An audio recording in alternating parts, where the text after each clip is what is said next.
बोलती पुस्तके. ज्यांना वाचनाचा नाद त्यांना बोलती पुस्तके घाली साद. आमचं चॅनल सबस्क्राईब करा आणि सबस्क्राईब करायला इतरांनाही सांगा. नमस्कार श्रोते मित्र हो.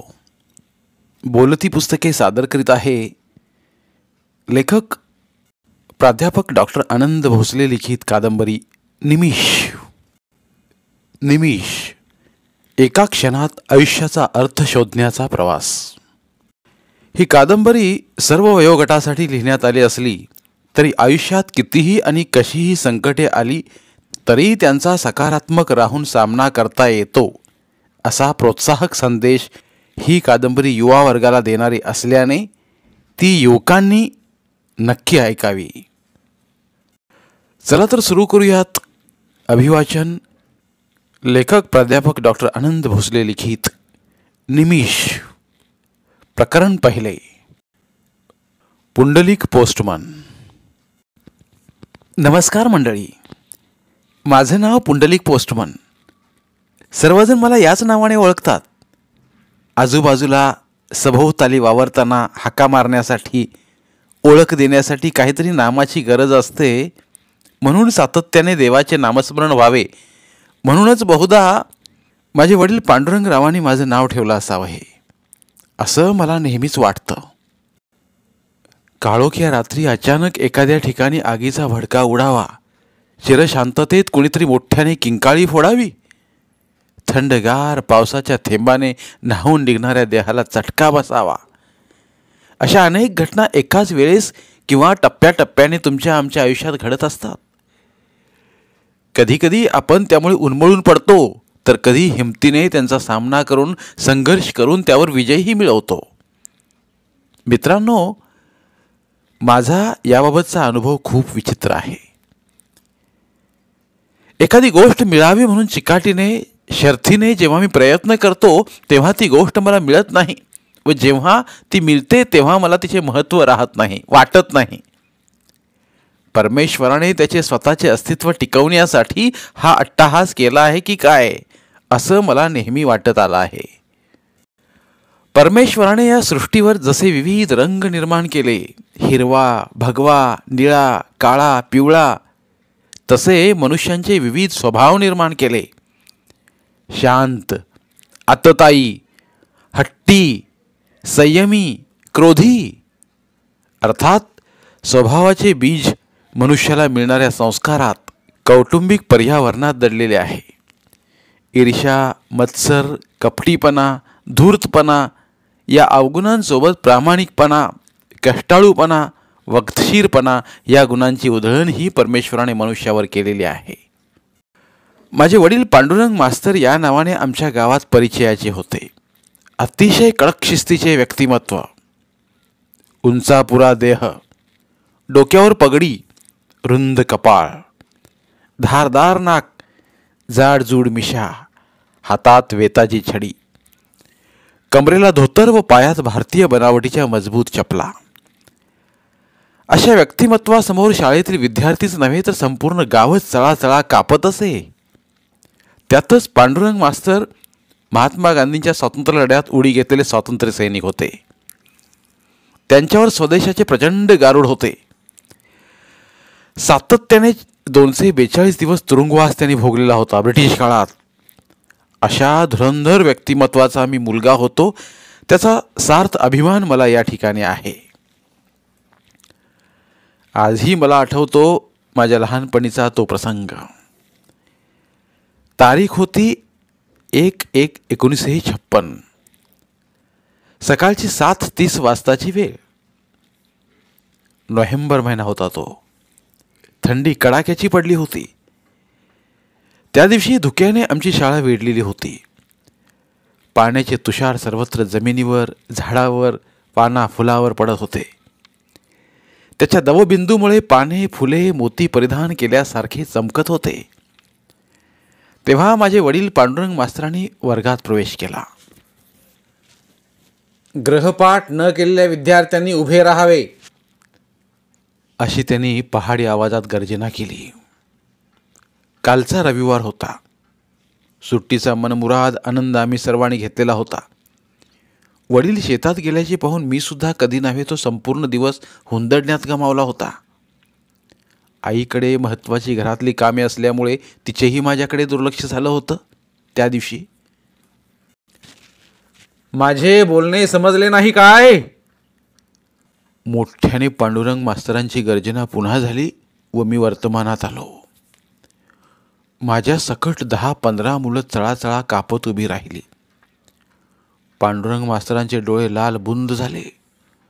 सर्वांना डोळे वटारून पाहताना माझ्याकडे जेव्हा त्यांची नजर गेली तेव्हा ती अधिकच भेदक झाली व ते ओरडले, पुंडलिक, जा बाहेरच्या कणेराची काडी घेऊन ये.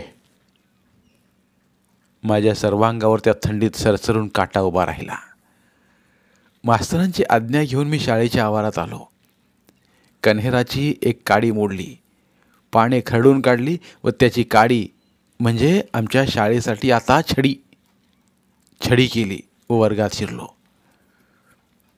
पांडुरंग मास्तरांच्या हाती ती छडी दिली. सर्वांना एका रांगेत उभे केले गेले व मी सर्वात शेवटी उभा होतो. पांडुरंग मास्तरांनी सर्वांना 2-2 छड्या मारल्या व माझा नंबर जसा आला तशा सर्व वर्गाच्या नजरा माझ्यावर खिळल्या.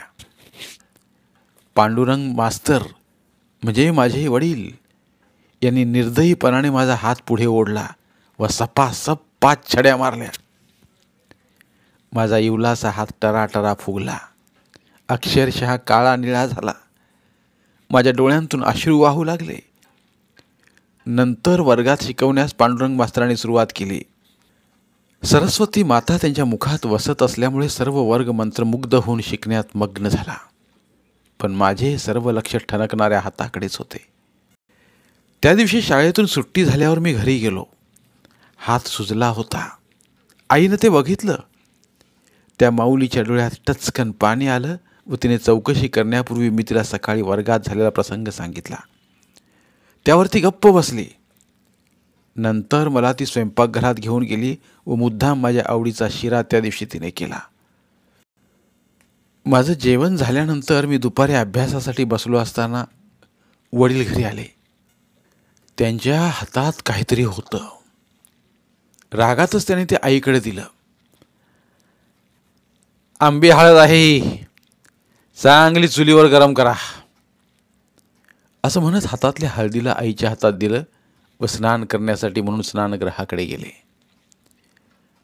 वडिलांचे जेवण झाल्यानंतर ते माझ्याकडे आले. हातात आंबी हळदीची वाटी होती.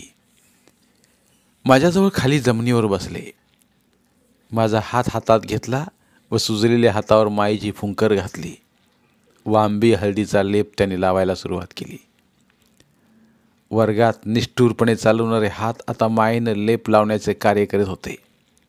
आईसुद्धा अचंबित होऊन बघत होती. तिचे दोन्ही डोळे अश्रूंनी डबडबलेले होते. मला पांडुरंग मास्तरांमधील वडील दिसत होते. बाहेर आमच्या घराच्या आवारात आमच्या गुरांचा गोठा होता. त्यात गाय आपल्या वासराला प्रेमाने चाटत होती. वासरू प्रेमाने दूध पीत होते.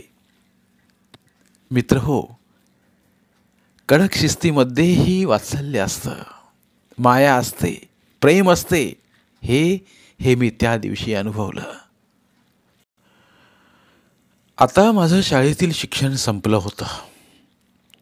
त्यामुळे शाळेच्या जीवनाची सांगता झाली होती. वडिलांच्या कडक शिस्तीमुळे मला मॅट्रिकच्या परीक्षेमध्ये चांगले यश प्राप्त झाले होते. 62% गुण मला त्यावेळेस मिळाले होते. पोस्ट खात्यात पोस्टमनच्या जागेकरिता मी अर्ज केला होता. मुलाखत झाली, निवडसुद्धा झाली. विशेष म्हणजे योगायोगाने माझ्या गावातच श्रीरामपूरमध्येच माझी पोस्टिंग ही झाली. घरात आनंदाचे वातावरण होते. आईने सातत्याने माझ्या लग्नासाठी घाई सुरू केली. वडीलसुद्धा शाळेच्या नोकरीतून आता सेवानिवृत्त झाले होते. वडील धार्मिक प्रवृत्तीचे असल्यामुळे आता त्यांना गावोगावचे कीर्तनाचे आमंत्रण येऊ लागले. पूजापाठ, प्रवचन, कीर्तन हाच त्यांचा नित्यक्रम झाला होता. पूर्वीचा धारदारपणा पूर्णतः गेला नव्हता, पण निश्चितच तो काही प्रमाणात कमी झाला होता. वयोमानाने चिडचिड वाढत चाललेली होती. मी एकुलता एक, भाऊही नाही आणि बहीणही नाही. आईची पण वाढत्या वयाने घरकाम करताना धांदल होत होती. वडिलांची कडक शिस्त, चिडचिडपणा, माझी नोकरी, त्यांची वेळ यांच्यात समन्वय साधताना तिची तारांबळ उडत होती व यातून माझ्या लग्नाची मागणी जोर धरू लागली. माझ्या वडिलांनी सर्व कामे बाजूला सारून मग हीच एकमेव मोहीम राबवण्याचं ठरवलं. सावत्यांच्या रुक्मेचे स्थळ माझ्यासाठी चालून आले. वधू पाहण्याची वेळही ठरली. रविवार 4 एप्रिल 1976. चिखली हे रखमेचं गाव माझ्या श्रीरामपूरपासून 120 किलोमीटर अंतरावर होतं. दिवसातून एकच एस टीचा टाईम होता, सकाळी 7 वाजता, व तिथून सुद्धा एकच टाईम होता, संध्याकाळी 5 वाजता. त्याच दरम्यान आम्हाला वधू परीक्षेचा कार्यक्रम उरकायचा होता. वडिलांनी सकाळी 4 वाजताच उठविले. आईने बंबात जळतण टाकलेले होते. बंबाच्या मुखातून भसाभसा धूर निघत होता. सकाळच्या आल्हाददायक वातावरणात त्यामुळे आगळीच भर पडत होती. पक्ष्यांचा किलबिलाट सुरू होता. वडिलांचे धीरगंभीर आवाजात दत्तांचे स्तोत्र सुरू होते. गोठ्यात गुरांच्या चरण्याचा आवाज येत होता. गाव हळूहळू जागं होत होतं व मी सूळ भरीत होतो. थंडगार पाणी तोंडावर मारून मी न्हाणीघरात गेलो. एसटीनं आमच्या गावात बरोबर 7 वाजता प्रवेश केला. स्टँड नावाचा प्रकार आमच्या गावात नव्हता. मारुतीच्या पारावर एक प्रकारचं ते स्टँडच होतं. त्या ठिकाणी एक मोठं वडाचं झाड होतं. त्या ठिकाणी झाडाच्या सावलीत एसटी उभी राहायची. 2-4 फुटके तुटके बांबू लावलेले एक हॉटेल होते. त्याच ठिकाणी एसटी येत होती व आजही आली. एसटी अक्षरशः धुळीनं माखून आली होती. ड्रायव्हर कंडक्टर खाली उतरून त्या पत्र्याच्या हॉटेलमध्ये चहा घेण्यासाठी म्हणून गेले. आम्ही उत्साहाने ते एसटी बसमध्ये चढलो. पाहतो तर काय, एसटी प्रवाशांनी गच्च भरलेली होती. बसायला जागा नव्हती. वडिलांचा मास्तरी पेशा असल्याने त्यांना एका गृहस्थानं जागा दिली. वाईला एका म्हातारीनं बसवून घेतलं. मला मात्र उभं राहण्याशिवाय पर्याय नव्हता. आजपासून माझ्या जीवनाला एक वेगळं वळण मिळणार होतं. कष्टप्रद जीवनाची सुरुवात होणार होती, म्हणून बहुधा माझ्यावर उभे राहण्याची पाळी आली होती. एकदाचा एसटी ड्रायव्हर चहा पाणी पिल्यानंतर तंबाखू खात खात आला व त्याने आरामात आपली जागा घेतली व तो एसटी सुरू करणार तर तेव्हाच कर्र कर्र आवाज करून इंजिनच बंद पडायचं. काही केल्यानं गाडी सुरू होत नव्हती. तेव्हा ड्रायव्हर मागे वळून प्रवाशांना म्हणाला, भाऊ, सर्वजण गाडीच्या खाली उतरा व गाडीला धक्का द्या. तेव्हा झाली तर झाली सुरू, नाही तर काही खरं नाही. अनामिक भीतीने सर्व प्रवासी गांगरले. आम्ही सर्व खाली उतरलो. म्हातारे व स्त्रिया गाडीतच थांबल्या. आम्ही धक्का देऊ लागलो. एसटीचे इंजिन सुरू व्हायचं व बंद पडायचं, अशा निराशेचा खेळ सुरू होता. माझ्या वधू परीक्षेच्या कार्यक्रमाची सुरुवात प्रत्यक्ष वर परीक्षेने झाली होती. शेवटी देवाने कृपा केली. एसटी सुरू झाली व ड्रायव्हर जीवाच्या आकांताने ओरडला, या या लवकर, नाहीतर अजून बंद पडायची. सर्व प्रवासी आधाशीपणाने चढले व बसले व एसटी चिखलीच्या दिशेनं मार्गक्रमण करू लागली. चिखलीमध्ये उतरलो. तिथलंही स्टँड आमच्या गावासारखंच. समोरच्या टपरीवर गाणं सुरू होतं. ABCD छोडो, नैना से नैना जोडो, आ गई शाम सुहानी राजा जानी. मी मात्र प्रत्यक्षात माझ्या जीवनाच्या ABCDला सुरुवात करीत होतो. भावी संसाराचे स्वप्न रंगवत होतो. न बघितलेल्या रखमाला कल्पनेने बघत चाललो होतो. हे बघ पुंडलिक, कोणताच वेंदळेपणा करू नकोस. जेवढे प्रश्न विचारले तेवढीच उत्तरं द्यावयाची. अधिकचा शहाणपणा करू नकोस, समजलं? तू पांडुरंग मास्तराचा पोरगा आहेस. समध्यांसमोर लग्नाच्या पोराला असं बोलू नये. तुम्ही गप्पा बसा. दुनियादारी तुम्ही नाही बघितलीत. समाजात वावरताना काही पथ्ये पाळावी लागतात. नाहीतर आपलं नाव समाजात खराब व्हायला काही वेळ लागत नाही. आई वडिलांचा संवाद संपेपर्यंत आम्ही रखमाच्या अंगणात पोहोचलो होतो. अंगणात पिंपळाचा वृक्ष अथांग पसरलेला होता. बऱ्याच पक्ष्यांनी घरटी बनवलेली होती. त्यामध्ये पक्ष्यांचा किलबिलाट ऐकू येत होता. तेवढाच अपवाद वगळता सर्व निरव शांतता होती.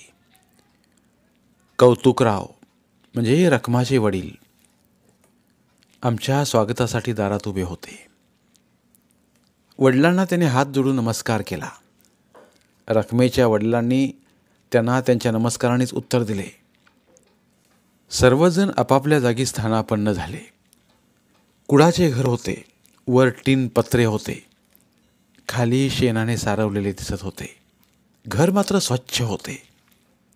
उन्हाळ्याची नुकतीच सुरुवात झाली असल्यामुळे अंगाला घामाच्या धारा लागल्या होत्या. रुमालाने वारंवार चेहरा पुसण्याचे धारिष्ट्य वडिलांसमोर करीत होतो. वडील घरावर सर्वत्र नजर फिरवित होते. आई रखमाच्या आईसोबत बोलण्याकरता आतल्या माज घरात गेली होती. बैठक खोलीत भगतसिंग, राजगुरू, सुखदेव, लालबहादूर शास्त्री, महात्मा गांधी यांच्या तसबिरी होत्या. मी एकंदरच परिस्थितीचा अंदाज घेत असताना रखमाची आई आमच्यासाठी पाणी घेऊन आली.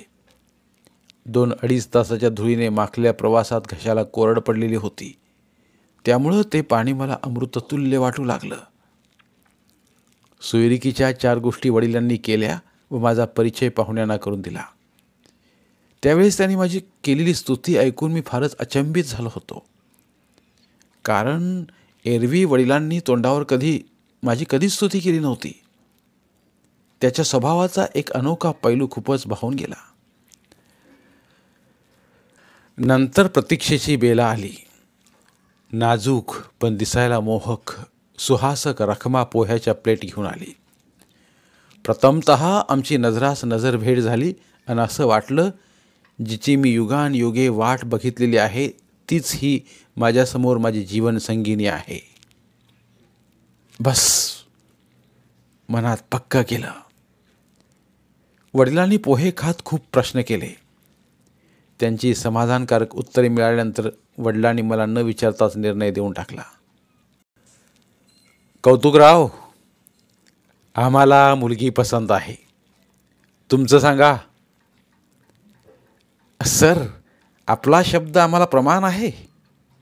आम्ही तर आमच्या मुलीच्या भाग्यावर बेहद खुश आहोत. आम्ही भाग्यवंत, तुमच्यासारखी देव माणसं आम्हाला मिळाली. कौतुकरावांनी लागलीच गावातील 4 लोकांना बोलावून पाठवलं व पान सुपारीचा कार्यक्रम करून लग्न पक्के झाल्याचा छोटेखानी कार्यक्रम त्या ठिकाणीच आनंदात पार पडला. जेवण उरकल्यानंतर आम्ही पुन्हा त्याच ठिकाणी सायंकाळी एसटीची वाट पाहू लागलो. लग्नाचा दिवस उजाडला. काल हळद झाली आणि भर उन्हाळ्यात पावसाने हजेरी लावली. वारं वादळ सुटलं. लोकांच्या घरांचे टीन पत्रे उडाले. सर्वत्र पावसानं थैमान घातलं. त्यात आमचा हळदीचा मंडप तरी कसा तग धरणार. मी मात्र या परिस्थितीला सकारात्मक मानत होतो. आपल्या हळदीच्या कार्यक्रमाला साक्षात निसर्ग, परमेश्वराने ढगांची वाजंत्री आणि पाण्याचे तुषार पाठवले आहेत असं मी समजत होतो. वडील कार्यक्रमासाठी लागणाऱ्या किराणा सामानाची यादी व प्रत्यक्षात आलेले सामान पडताळून बघत होते. घरात पाहुण्यांनी गर्दी केली होती. आत्या, मावश्या, काका, काकू, मामा, मामी, चुलत भाऊ बहिणी अशा हौशी पाहुण्यांचा, नातेवाईकांचा नजराणा घराच्या आनंदात भर घालीत होता. आज सकाळी इंदोरच्या चुलत बहिणीच्या नवऱ्याने साक्षात माझ्याजवळ येत तक्रार केली की नहाने के लिए गर्म पानी नहीं है. आप लोग दामादों की देखभाल उचित तरीके से करते नहीं. दामादों की देखभाल कैसी की जाती है ये देखने के लिए हमारे यहाँ आओ. जसे म्हणत होते की माझ्या गावाला ये, मग मी दाखवतो तुला इंगा. मनात म्हटलं बाहेर एवढा पाऊस आहे, उन्हाळ्याचे दिवस आहेत, गपगुमान जा न बाबा पावसामध्ये. पण सभ्यपणाचा बुरखा पांघरत त्यांची समजूत काढली व त्यांच्यासाठी गरम पाण्याची व्यवस्था केली. नाश्त्याचे पोहे तिखट झाल्याची तक्रार मामीने केली. अर्थात याच मामींकडे मी कित्येक वेळा अळणी भाज्या खाल्लेल्या होत्या, ही गोष्ट वेगळी. चुलत भाऊ प्रदीप बँडवाला चांगला नसल्याची तक्रार करत होता, कारण त्याला चांगले नाचता येत नव्हते. आणि तितक्यातच लाईन गेली. त्यामुळे आजोबांनी वीज मंडळाला शिव्या घालण्यास सुरुवात केली. आमच्या गुजरातमध्ये कशी वीज कधीच जातच नाही. तिथले प्रशासन महाराष्ट्रापेक्षा कसे चांगले आहे याबद्दलचे प्रवचन त्यांनी दिले. मावशी म्हणत होत्या, आचार्याने आणलेल्या बायका चांगल्या नाहीत. किती नखे वाढलेली आहेत त्यांची, स्वच्छता नाही. रात्री तर बंड्याने म्हणजे चुलत भाऊ माझ्याजवळ येऊन बॉम्बच टाकला. दादा, आत्याने झोपण्यासाठी अख्खी एक गादी बळकावली. त्याची हक्काची संपत्ती हिरावल्यागत तो बोलत होता. मेणबत्त्यांची सोय का केली नाही याबद्दलच काकूंचे तत्त्वज्ञान ऐकावे लागत होते. तर काही बुजुर्ग मंडळी घर बांधणे व लग्न करणे सोपे नाही हेच माझ्यावर बिंबवण्याचा प्रयत्न करत होते. तोच, दादा दादा, शेजारच्या तात्याने तुला बोलावलं आहे. मुंबईवरून ट्रंक कॉल येत आहेत असं म्हणतायत. बंड्याच्या बोलण्याने मी भानावर आलो. कमरेची कट्ट्यार सावरत, हळदीचा सदरा पायजम्यात शेजाऱ्यांच्या काकांकडे जाऊ लागलो. तोच, अशा हळदीच्या अंगानं एकट्यानं फिरू नये, सोबत कुणाला तरी घेऊन जा पुंडलिक, कोणीतरी म्हातारी म्हणाली. तेव्हा मग बंड्याला सोबत घेऊन मी तात्याकडे गेलो. बहुधा मुंबईचा मावस भावाचा फोन ट्रंक कॉल असावा हाच विचार मनात होता. या नवरदेव बुवा, आपलं स्वागत आहे. तुमचा ट्रंक कॉल येत आहे. कृपा करून येथेच थांबा. खूप उपकार केल्यासारखे तात्या बोलले. आमच्या पूर्ण वाडात तात्यांकडेच टेलिफोन होता व त्याचा रास्त अभिमान तात्यांना होता. संपूर्ण वार्डातील नागरिकांना नातेवाईकांचे फोन जे येत ते त्यांच्याकडेच येत होते व तात्या आमच्या ग्रामपंचायतीचे सदस्य असल्यामुळे आपल्या मतदारांना ते नाराज करू शकत नव्हते. पण त्यामुळे त्यांना होणारा त्रास ते कुणाला सांगू शकत नव्हते. सहन होत नाही व सांगताही येत नाही अशी त्यांची अवस्था होती. मुंबईच्या मावस भावाने सांगितले की तो वऱ्हाडासोबत न येता सरळ वधूमंडपीच येईल. मी सुटकेचा निश्वास सोडला, कारण मुंबईचा मावस भाऊ हे एक अतिशय बिलंदर पात्र होतं. फोन ठेवून मी परत घरी आलो व वऱ्हाड बाहेर काढण्याच्या तयारीला लागलो. साधारणत सकाळी 7:30 वाजता एका मेटाडॉरमध्ये कसे तरी 29-30 जण कोंबून मी ड्रायव्हरच्या शेजारी बसलो. मेटाडोर सुरू झाला. वऱ्हाडी मंडळींनी श्री गजाननाचा जयघोष केला व आम्ही वधूमंडपाकडे कूच केलं. साधारणत 10 ते 15 किलोमीटर रस्त्याने गेलो असेन, तोच एक मोठी समस्या अक्राळ विक्राळ रूप घेऊन आमच्यासमोर दत्त म्हणून उभी टाकली. मुख्य रस्त्यालाच एक मोठा अरुंद पूल होता. तिथून पुढे 1-2 किलोमीटरपर्यंत एक तेलवाहू ट्रक नुकताच गेला होता. तेलाचा टँकर कुठून तरी लीक झाल्यामुळे त्या अरुंद पुलावर भले मोठे तेल सांडलेले दिसत होते. आमच्या पुढे चालत असलेल्या ट्रकची चाके एकाच जागेवर तिथल्या तिथे फिरत होती. ट्रकमध्ये भरपूर मोठ्या प्रमाणात माल होता. त्यामुळे जास्त वेगाने पुढे घेतो म्हटलं तरी ट्रकचा तोल जाऊन ट्रक आडवा होण्याची शक्यता जास्त होती. त्यामुळं ट्रक आहे त्या स्थितीतच त्या पुलावरच अडकून पडला. बरं, आजूबाजूनं मेटाडोर काढावं म्हटलं तर त्या पुलाची उंची जमिनीपासून साधारणत 15 ते 20 फुटाची होती. बरं, गाडी मागं घेतो म्हटलं तर कमीत कमी 40-50 वाहने आमच्या मागे उभी असल्यामुळे तसं करणंही शक्य नव्हतं. त्यामुळं नाईलाजास्तव आम्हाला त्याच जागेवर 2 ते 3 तास अडकून पडावं लागलं. कोणीतरी समोरच्या गावी जाऊन वाळू आणली होती. मोठ्या प्रमाणात वाळू टाकल्यामुळे देवाचे नाव घेत ट्रकवाल्याने पूर्ण स्पीडमध्ये ट्रक समोर नेला आणि एकदाचा पूल मोकळा झाला आणि मग आम्ही सर्वांनी सुटकेचा निश्वास टाकला. शेवटी कसेबसे दुपारी 11:30 वाजता आम्ही वधूमंडपी चिखलीला पोचलो. 1 तासात सर्व तयारी लग्नाची होणे आता सर्वस्वी अशक्यच होतं आणि म्हणूनच लग्न वेळेवर लागणार नाही हे आता निश्चित झालं होतं. मी काय म्हणतो, पांडुरंग मास्तरांनी लग्नाचा मुहूर्त नीट बघितला नव्हता काही?